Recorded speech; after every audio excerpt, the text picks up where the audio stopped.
You know, in today's regulatory environment, it's virtually impossible to violate rules when this is something that the public really doesn't understand. And if you read things in the newspaper and you see somebody, you know, violate a rule, you say, well, you know, they're always doing this.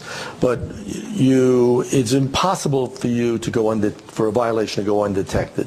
Certainly not for a considerable period of time. And when you consider the volumes of trading, the trillions of dollars of trading that go on, I mean, our firm, for example, alone, we trade in excess of $1 trillion a year. So, and that's one firm. You know, so when you look at the scope of the trading that goes on today in Wall Street, and you look at what we would consider to be the infractions, they're relatively small.